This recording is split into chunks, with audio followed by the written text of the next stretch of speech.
Chào mừng các bạn đã quay trở lại với Unicorn London. Hôm nay chúng ta sẽ quay trở lại với phần 2 của chủ đề 8 cặp boy love đang làm khán giả săn đón nhất trong năm 2026. Phần 2 này chúng ta sẽ không nói đến những cặp mà phần 1 đã đề cập. Chúng ta sẽ nói đến những cặp mới hơn và tại sao khán giả lại yêu thích họ.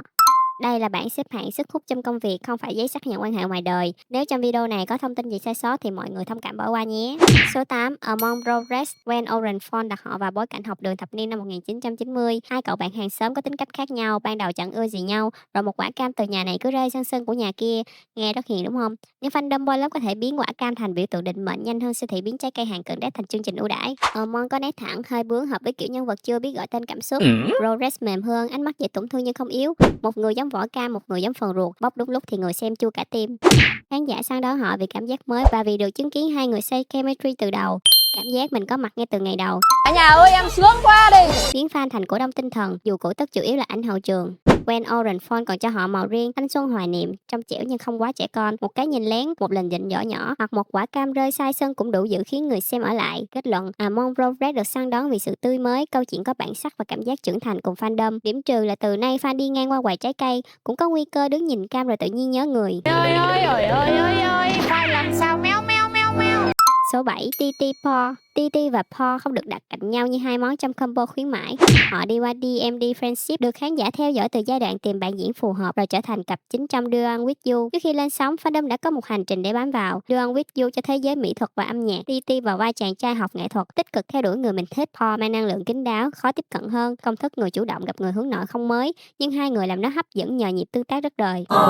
Một người nói nhiều, người kia nhìn như đang cân nhắc có nên trả lời hay giả vờ mất sóng. Phim gắn với hội họa, ban nhạc và sân khấu nên chemistry của họ sống tiếp qua bài hát, sự kiện và hậu trường. Chưa cần cưới trong phim, fan đã lên danh sách nhạc dùng trong lễ đường. Tôi đã nói rồi, tôi không đồng ý, là tôi không đồng ý. Nhưng tôi đồng ý. Sự gần gũi và niềm vui khi dự án được đón nhận càng khiến khán giả muốn bảo vệ cặp này. Kết luận TT Paw được săn đón nhờ hành trình cặp rõ, màu rom-com dễ yêu và khả năng mang chemistry từ phim ra sân khấu. Nhược điểm tên là Do One With You, còn tình trạng fandom sau khi xem lại là dính with you. Số 6, Junior Mark. Junior và Mark là ví dụ của một cặp không bùng nổ chỉ sau một đêm. Họ cứ xuất hiện thêm một lần là khán giả lại thấy, ủa hai người này hợp dữ vậy. Perfect Trendlier là lúc nhiều người bắt đầu nhìn thấy Junior Mark với một cặp có thể tự gánh câu chuyện. Junior mang năng lượng trưởng thành, chủ động và diễn hài rất tỉnh. Mark phản ứng nhanh, gương mặt dễ đọc nhưng không phô, đặc biệt phù hợp với những cảnh nhân vật cố giữ bình tĩnh, trong khi bên trong đã chạy 8 vòng suy nghĩ. My Romance Scammer để họ lên một nấc khác. Phim có hôn nhân, lừa đảo, bí mật gia đình và những người bước vào tình yêu với động cơ không hoàn toàn sạch sẽ. Đây là kiểu kịch bản rất dễ biến thành nồi lẩu drama. Junior Mark giữ được sự cân bằng và một người dịp chắc, một người tạo phản ứng có duyên, khi hài thì không quá lố, khi đau thì không cần bật nhạc lớn để khán giả phải khóc. Fan thích họ vì nhìn thấy quá trình đi lên từ vai phụ cho tới cặp chính của phim và sân khấu riêng. Thành công này được xây dựng từng lớp, không phải công ty ngủ dậy rồi ghép hai người theo combo. 21 tiếp tục mở cho họ một màu mới. Cặp sống lâu không thể mãi mặc đồng phục chạy quanh trường đại học vì fan đã tốt nghiệp và đang bị trưởng phòng gọi tên. Kết luận, Junior Mark được săn đón vì hành trình thuyết phục, diễn hài lẫn cảm xúc đều chắc và liên tục được fandom đổi màu. Điểm trừ là tên My Romance Scammer đã cảnh báo rất rõ, nhưng fandom vẫn tự nguyện đưa cả trái tim lẫn tiền vé. Số 5, Earth Mid. Earth và Mid không còn ở giai đoạn phải chứng minh họ có chemistry hay không. Họ đang chứng minh một cặp lâu năm có thể lớn lên mà không biến thành bản sao của chính mình. A Tale of Thousand Stars tạo nên bằng thiên nhiên, trách nhiệm và tình cảm trưởng thành. Moonlight Chicken đưa họ vào đời sống của những người lớn mệt mỏi, có công việc, quá khứ và lựa chọn không hề gọn gàng. Ocean Love Thái Lan kéo họ sang màu hài, còn Olifant Bring On đặt họ vào một mạng lưới tình cảm, nơi ánh mắt không chỉ dùng để yêu mà còn dùng để nghi ngờ, giận và chuẩn bị nói một câu khiến cả phòng mất vui. Cupid God lại cho họ một bối cảnh siêu nhiên pha hài, một người làm trong không gian gắn với tang lễ, một người sợ ma. Biên kịch đã đưa Up Mid vào đúng hoàn cảnh fandom thích nhất. Hai người trưởng thành đứng gần nhau vì một lý do rất vô lý. Khán giả săn đón Up Mid về độ tin cậy, dù kịch bản cho họ làm nông, bán cơm gà hay là nói chuyện với ma, hai diễn viên vẫn khiến mối quan hệ nhân vật có lịch sử. Ngoài phim, cách họ trêu, cãi và nhắc chuyện cũ tạo cảm giác thân thuộc hơn 100 câu thả thính học thuộc. Kết luận, Up Mid được săn đón nhờ độ bền và khả năng diễn tình yêu trưởng thành và sự thân thuộc không cần cố phô. Nhược điểm là fan theo lâu tới mức mỗi lần họ cãi nhau trên livestream, khán giả không hoảng mà chỉ xem ai là người xuống nước trước. Pao và Dream là kiểu thuyền đã đi qua đủ nhiều mùa để fandom không còn hỏi có cập bến hay không. Fan chỉ hỏi là chuyến tiếp theo sẽ đi đâu và có bán photobook kèm vé hay không. Sức hút bắt đầu từ Win và Team Until We Meet Again. Họ không phải là cặp trung tâm nhưng phản ứng giữa hai nhân vật đủ mạnh để khán giả đòi thêm. Betrayed Us ra đời từ chính sự chờ đợi đó. Fandom đã đi cùng họ từ vai phụ được yêu thích tới câu chuyện riêng. Khoảng chờ đôi khi làm người ta mệt nhưng cũng tạo ra một thứ khó mua bằng quảng cáo, ký ức chung. Paul có visual chắc, khí chất chủ động, học kiểu nhân vật trông như đã kiểm soát mọi thứ, Rim mềm hơn, bình tĩnh và có cảm giác an toàn. Đặt cạnh nhau, họ tạo nên một thế giới đối lập quen thuộc nhưng hiệu quả. Một người nhìn như nguy hiểm, người kia nhìn sẽ nhắc người nguy hiểm đó uống nước đúng giờ. Revamp đưa họ sang thế giới ma cà rồng và giả tưởng. Plan B to You tiếp tục đổi nhịp bằng mô típ từ đối đầu tới tình yêu. Khán giả không chỉ chờ Paul Prim xuất hiện lại, họ muốn xem chemistry quen thuộc hoạt động ra sao trong trò chơi mới. Fandom Paul Prim trung thành nhưng cũng đủ khó tính. Họ muốn cẩu lương nhưng còn muốn vai diễn tử tế và hai diễn viên được thử sức thật sự. Kết luận, Paul Prim được săn đón nhờ ký ức chung dài, màu cặp rõ và khả năng kéo fan qua nhiều giai đoạn. Điểm trừ là fan đã chờ đủ lâu nên gặp trailer mới sẽ phân tích từng khung hình như hội đồng nghiệm thu công trình.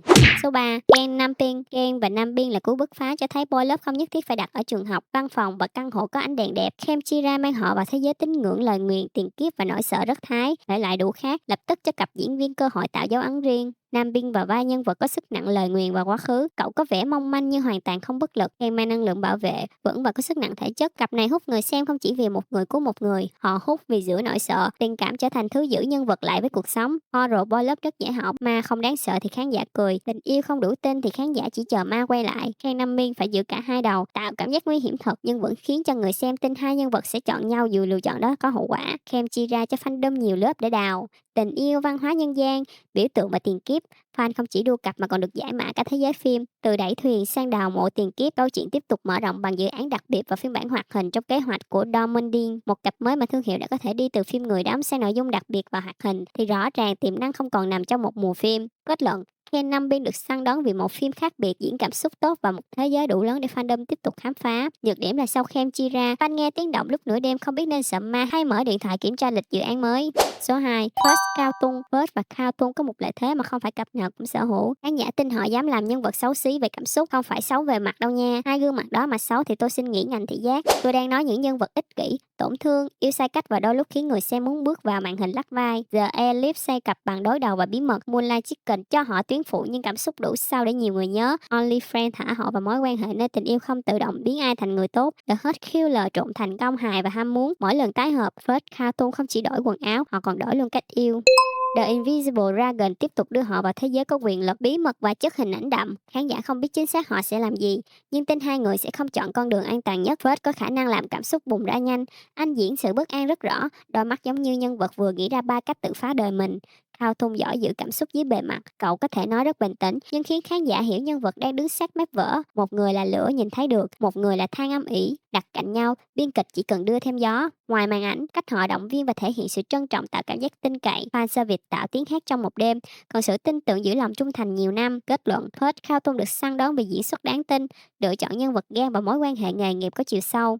Điểm trừ là xem họ diễn đau quá đạt, fandom phải tự nhắc. Bình tĩnh, đây là kịch bản chưa cần đặt lịch trị liệu chung. Số 1. William S.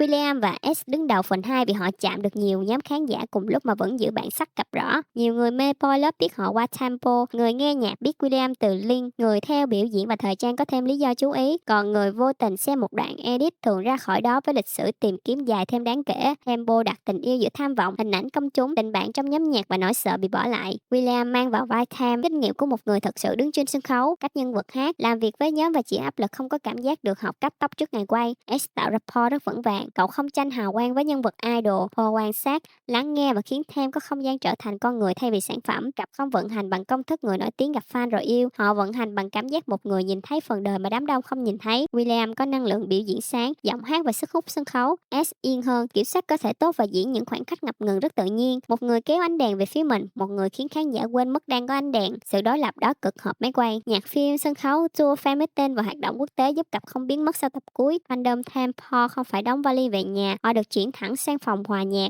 quầy vé và khu vực chợ check-in. You Maniac là bước đi thông minh tiếp theo. Sau câu chuyện khá chữa lành, William S chuyển sang hai nhân vật đầy dấu hiệu nguy hiểm, bước vào mối quan hệ giả rồi tự làm mọi thứ phức tạp. Khán giả muốn biết Cầm từng khiến mình rung động bằng sự dịu dàng sẽ làm gì khi được phép đọc hỗn và không đáng tin. Dự án mới đổi động lực và khẩu vị, từ trái tim lỡ một nhịp sang trái tim cần đọc kỹ điều khoản sử dụng. William và Link S vẫn có thế mạnh riêng nên họ không hòa tan thành một hashtag. Kết luận, William S được săn đón vì tempo, tạo kết nối cảm xúc mạnh, âm nhạc mở rộng, fandom, hoạt động quốc tế dỗ nhiệt và You Maniac hứa hẹn một phần lột xác hơn. Điểm trừ là fandom vừa học cách chữa lành trái tim xong đã chuẩn bị yêu hai lá cờ đỏ biết đi. Trong phần 2 cho thấy khán giả Boy Love năm 2026 không chỉ săn đón một khuôn chemistry duy nhất, có người thích thanh xuân mới chớm, có người thích tình yêu trưởng thành, có người mê huyền bí, có người chỉ tin vào diễn xuất đủ mạnh để khiến nhân vật sai vẫn đáng xem. Thứ giữ một cặp ở lại lâu nhất không phải số liệu hay một đoạn clip viral, đó là cảm giác khán giả vẫn còn tò mò. Lần tới hai người này gặp nhau trong một câu chuyện khác, họ sẽ làm mình tin vào điều gì? Gặp nào trong Among Progress, TT Paul, Junior Mark, Smith, Hao Phim, Ken Nam Pin, Phết Khao Thun và William S đang khiến bạn săn lịch phim, canh vé và mất ngủ nhất. Bình luận tên Thiền xuống dưới. Còn tôi sẽ đi đóng táp thật, lần này nghiêm túc, chỉ cần xem thêm một fan cam nữa thôi.